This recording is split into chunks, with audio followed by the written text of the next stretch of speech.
Hello, general psychology students. So the purpose of this short video is to talk about operant conditioning.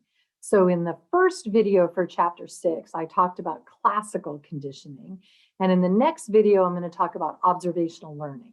But the purpose of this video is to talk about operant conditioning. So remember, in classical conditioning, the association that's being made is between the conditioned stimulus and the unconditioned stimulus. And the responses that are learned when we're using classical conditioning are responses that are already inborn or inbred in the organism. They're things like blinking your eye to a puff of water. It's things, a puff of air, salivating to a powder being put on your mouth, fear to a loud noise. But if you can see, all of those behaviors are things that organisms don't, the responses they don't need to learn. They need to learn how to do it to something new, but the responses are inborn. How about reading? Reading is not inborn. Cleaning up a room is not inborn. Doing dishes is not inborn. Think about all of the things that you know how to do that we can't possibly have learned through classical conditioning, because the responses themselves, the behaviors themselves, we weren't born with. And so that is what operant conditioning is for. So let's call up the slides for operant conditioning. There we go.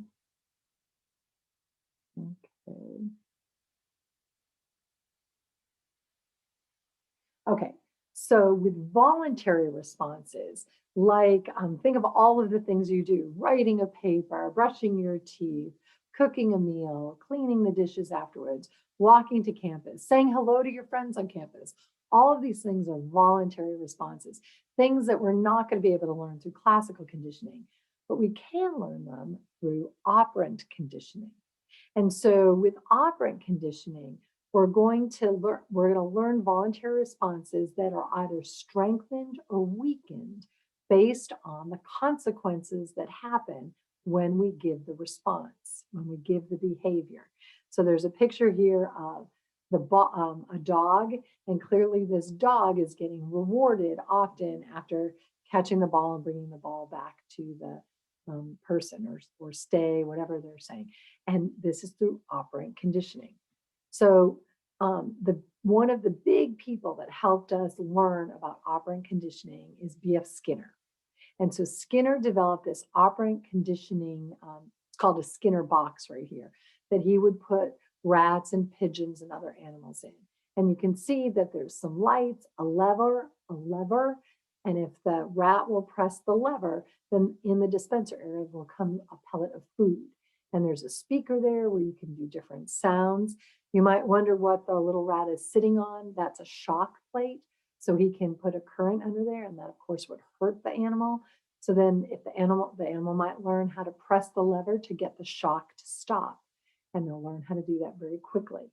So let me go through a different PowerPoint slide. Hold on one second. I want to call up some PowerPoint slides that I have found work in the past. It's really quick. Let me just get to it. You can tell it's one that I made, so it's not fancy dancy by any stretch of the imagination. Let's get to the first one here. Okay, so with operant conditioning, here's what it says: that in a particular situation, the organism is going to give some behavior. And because after the organism gives the behavior, it's going to be followed by a consequence. And because that consequence follows the behavior, that's where the association is. It's between the behavior and the consequence. Because that consequence follows the behavior, the likelihood of that organism repeating that behavior in that same situation is either increased or decreased. It's either strengthened or weakened. So let's give an example. Let's say I wake up this morning and I have an awful headache. My head is just killing me. My behavior might be that I take 2 Advil, put them in my mouth, and swallow some water. So I take 2 Advil. If the consequence is that a half hour later, my headache goes away, and I feel good not to have this headache, then that is probably going to increase the likelihood of me taking Advil next time I have a headache.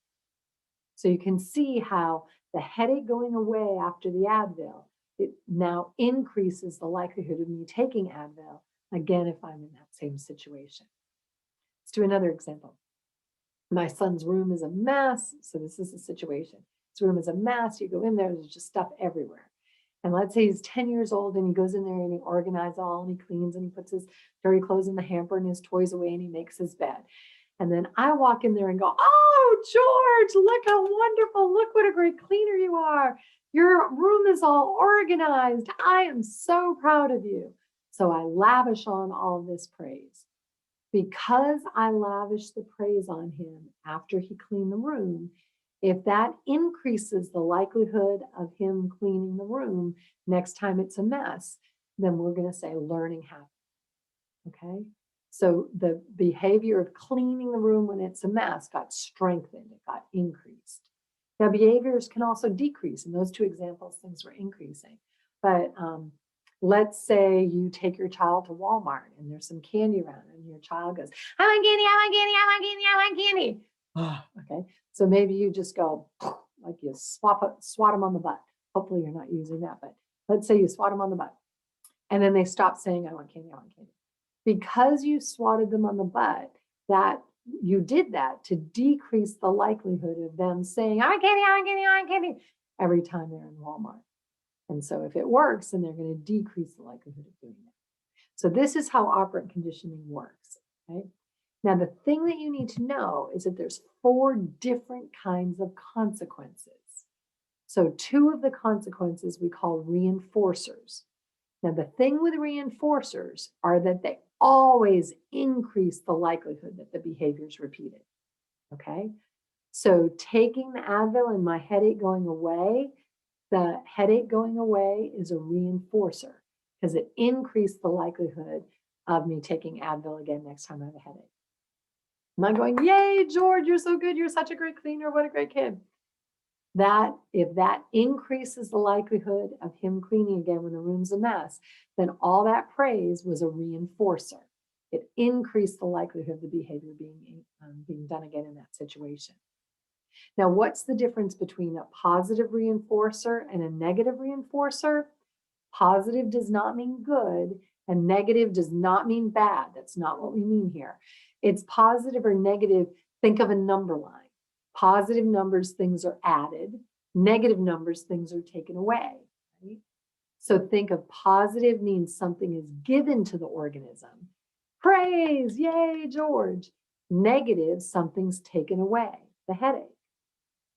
So taking the Advil being followed by the headache going away, the headache going away is a negative reinforcer. Something was taken away that increased the likelihood of me taking Advil when I'm in that same situation again of having a headache. All the praise lavished on my son, that was a positive reinforcer. Something was given to him that increases the likelihood of him doing that behavior, cleaning his room, next time he's in that same situation. The room's a mess.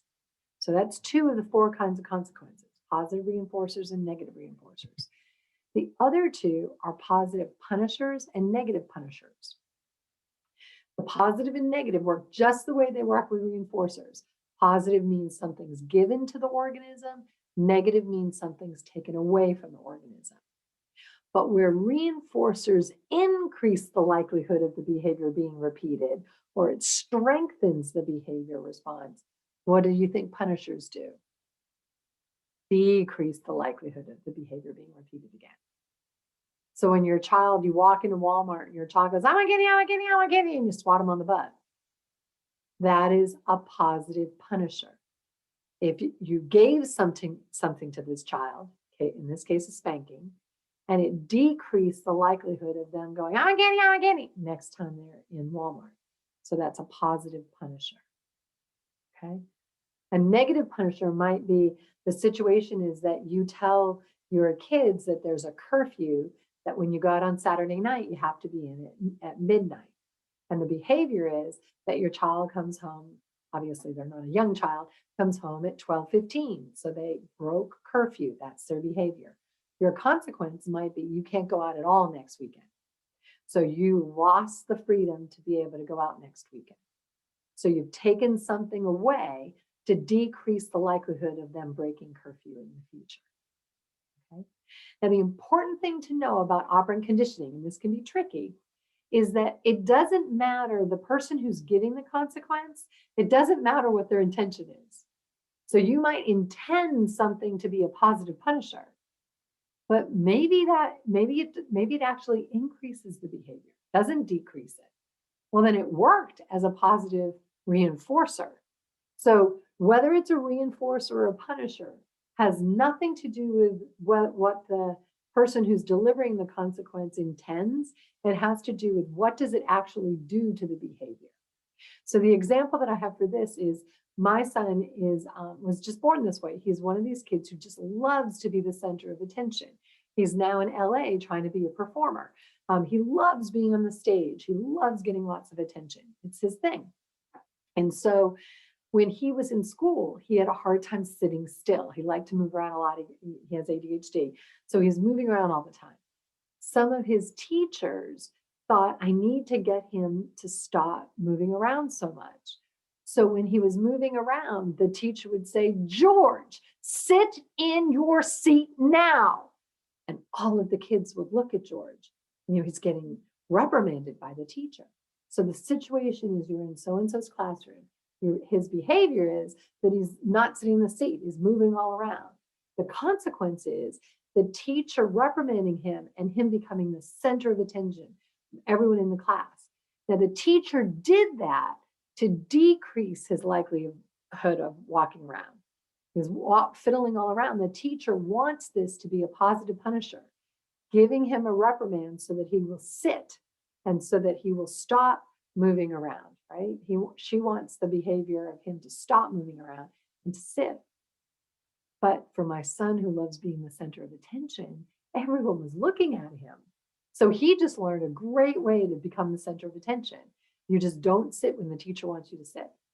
And so that's what he did. So unbeknownst to her, she actually was strengthening the behavior and making it more likely that he was going to dance around and not sit in his seat when she started doing it. Does that kind of make sense? So her reprimanding him, for my son, that worked as a positive reinforcer. Her intention was for it to be a positive punisher, but it doesn't matter what the intention is. All that matters is what happens, okay? So we've got these reinforcers and punishers. Positive means something is given to the organism. Negative means something is taken away from the organism. So let's go back to our regular PowerPoint slides. So you can see how Skinner could use his Skinner box to reinforce and punish the little rat in there. So again here, reinforcement increases the probability of a behavior occurring again.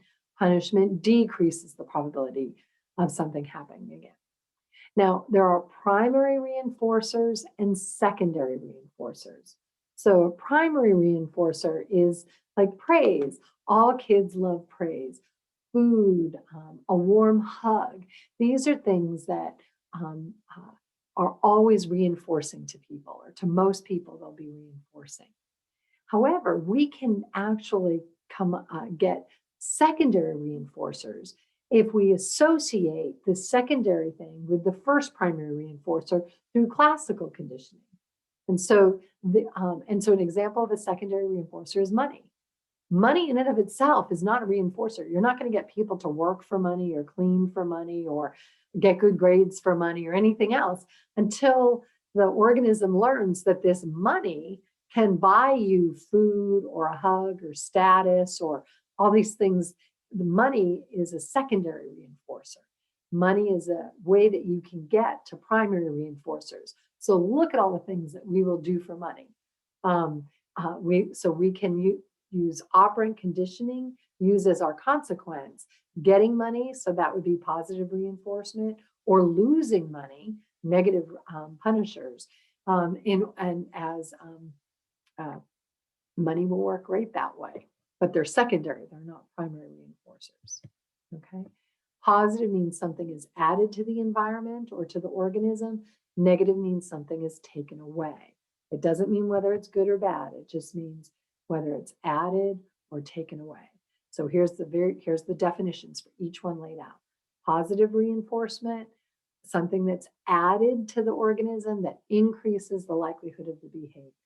We gave as the example the praise to my son. Negative reinforcement, something is taken away that increases the likelihood of the behavior. My headache. Positive punishment, something is added that decreases the likelihood of behavior. That's a spanking. That's the example we used anyway. Negative punishment, something is taken away that decreases the likelihood of behavior. That's like when you you lose privileges. You're no longer able to go out on a Saturday night. Okay? Timeout is a popular form of negative punishment used by caregivers. Here's an example of timeout. Okay, now this gets really interesting. So this has to do with schedules of reinforcement. So the way I've been talking, I had the headache, I took the Advil. Next time I have a headache, I take the Advil. Every headache that I get is followed by my behavior of taking the Advil and the headache going away. So it keeps happening every single time. Take the Advil, headache goes away. If every time my son cleans his room, I go in and go, yay, George, look at what a great job you did. Or every time my daughter goes, I'm a kitty, I swat her on the butt. That's going to be what we call continuous reinforcement. It means every time the behavior is given in that situation, then the organism will get the consequence. There's a 1-to-1 ratio. You give the behavior, you get the consequence. Give the behavior, get the consequence every single time. We call that continuous reinforcement. And those work great. You learn them really quickly, but you unlearn them very quickly. So it's great as long as every time my son cleans his room, I'm in there to give him a heap on praise, then he'll clean his room. But all he has to do is clean his room a couple times without me noticing. Maybe I'm really busy and I got home late from work and I forget to go up and check and make a big deal of it. Well, then he's going to stop doing that. So he's going to unlearn the behavior. We call it extinguish. He's going to extinct, the behavior will become extinct if it's not continually reinforced, if that reinforcement doesn't happen each time. It was learned on a 1-to-1. It's going to need to be kept that way. We also have things called partial reinforcement. And partial reinforcement takes longer to learn, but it lasts longer. It's harder to extinguish, harder to unlearn. So there's 4 different kinds of partial reinforcement schedules that I want to teach you. They vary in 2 different ways. They're either fixed or variable, and they're either ratio or interval. So you end up with a fixed ratio, fixed interval, variable ratio, and variable interval. You end up with 4 of them, okay? And fixed, let's go through, we're just going to do each one in turn. So the first one is the fixed ratio schedule. So with fixed ratio, reinforcement is given after a specific number of responses. So the example is in this coffee rewards program is that after you buy 9 cups, so you have to do the behavior 9 times, then the 10th time you get one free, okay? So after 9 cups, you get a free one. And every 9 cups, you're going to get a free one, okay? And what we find is that if you put someone on a fixed ratio schedule, they learn it fairly quickly, but right after they get the reinforcement, they tend to do the behavior a little bit less. We call it the post-reinforcement pause. So if you look at like a rat that's in the Skinner box, and they learn that they're going to have to press the lever 9 times before they get the food, they'll be there 1, 2, 3, 4, 5, 6, 7, 8, 9. Like the food's coming real fast. And then they get the food, and then they're like 1, 2, 3, 4, 5, 6. They start to go faster again, and they get faster as they're getting close to the reward, close to the positive reinforcement. Okay, so fixed ratio, you're going to get after a certain number of behaviors, you're going to get your consequence, your reinforcement. With the variable ratio schedule, you're going to get your reinforcement after a certain number of behaviors, but that number is going to change each time. It's going to, on average, be a certain number, but you never know when it's coming, right? So with this, you don't get the post-reinforcement pause. So if you train a rat on what we call a VR9 schedule, meaning variable ratio 9 schedule, on average, the rat's going to get that pellet every 9 times, but it might be 2, it might be 20, it might be 8, it might be 7, it might be 12, but on average, it'll be 9. And man, people just, that rat will just press that bar continuously until they get for that reinforcement. And even when you stop reinforcing, when you stop giving the pellet on average every 9 times, that organism is probably, that rat is going to press that, 27, 36, maybe even like 50 or some odd times before the behavior goes extinct. One of the examples that we have this in everyday life are the slot machines. Slot machines teach you on a variable ratio schedule. They are really hard to extinguish and they're really easy to learn. So it is really easy to become addicted to slot machines. You put money in and if you put money in enough times, you're going to win. But you never know when that next time might be. You're about ready to quit because you've lost so much money and you're like, it could be the very next one that does it. And it's just really hard to not keep doing that behavior. And so variable ratio schedule. So you can see with the 2 ratio schedules, it's given after a certain number of times. Fixed, you know the number each time, or it always stays the same. Variable, it changes, but it will be given on average. Okay, now let's do, this is the gambling. Yeah, how hard it is. So now let's do the interval one. So interval means you're going to be reinforced after a certain amount of time. So with a fixed interval schedule, the reinforcement is going to be given after a certain period of time passes after the behavior. So you're going to do so the animal might give the response, and then they have to wait a certain amount of time, and then they'll get a reinforcer. Now, during that time, the animal can keep pressing the lever, or it can go off and sit and have a little vacation. It doesn't matter. They've done the response. Now they just have to wait. And if you know how long you need to wait, then you end up with that post-reinforcement pause again, where they're going to stop and just wait because they know they have to wait that amount of time. Or you can have the variable interval schedule, where reinforcement is given after a certain amount of time, but the time keeps changing and you never know exactly when it's going to be. So the example here is a once a week, on average, pop quiz.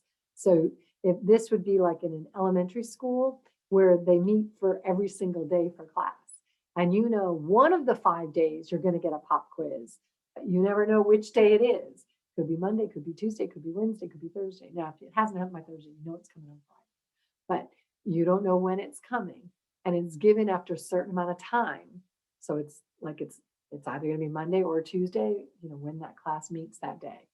So if you've done the behavior like you studied, now you have to wait to go to class the next time. And you can study all night or just study for an hour. It doesn't matter how much more you do. You have to now wait until you show up to class the next time and get that pop quiz. So that's your variable interval schedule. And what I like about this graph is, and this is out of your book, it will show what the responses look like on each of these, if you learn on each of these schedules. So you can see with the fixed interval and with the fixed ratio, you get that pause after they get reinforced. They sort of take a pause before they keep working. Where the variable interval and variable ratio, they just work. You're going to get that lever pressing. You're not going to get a pause in the behavior. Okay. All right, well, that is it for operant conditioning. In the next video, I'm going to talk about observational learning. And again, if you have any questions, just email me at maryd@cameron.edu.